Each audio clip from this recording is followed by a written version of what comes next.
भैया देखी यही सावन के पावन महीना में लाखों कंवरिया के भीड़ लागल बा और वही कंवरिया के भीड़ में एगो भोले के ऐसन भक्त बारे जकरा पैर में छाला पड़े के कारण चलल नहीं जाता, रोवाता, बिलखाता और भोले बाबा से कहता, अपन दुख दर्द बतावाता, कहता कि हे बाबा अब तो रउए सहारा बा। भोला राउर नगरिया बड़ा दूर बाहो, बाकी दर्शन करेला मजबूर बाहो, तनी हो कि ना हम पे सहाय बाबा अब चल जाए, फुटल पौआ के घौआ दुखाए बाबा अब चल जाए, भोला राउर नगरिया बड़ा दूर बाहो।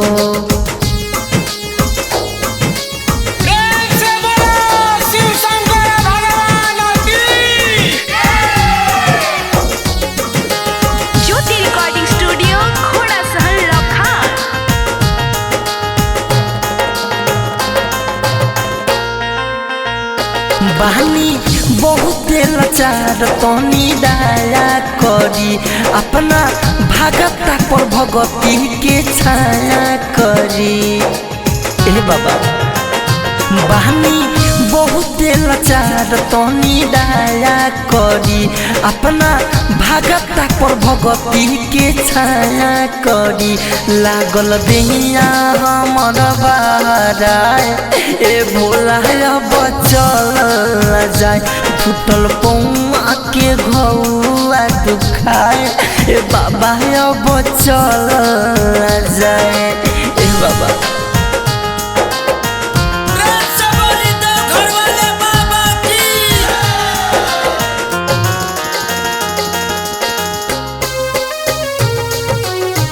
म्यूजिक बाय विकेश भोजपुरिया।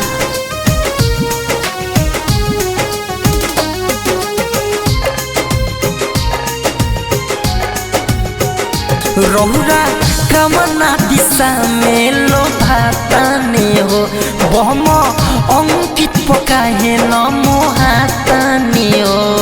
हे बाबा अब चल देखे जा, रहुरा कमना दिशा में लोभाताने हो, बम धीर सिपन लोभाताने हो, बम मिथल सुना कुछ बुझाए बाबा अब चल जाए, फुटल पौआ के घौआ दुखाए बाबा अब चल जाए।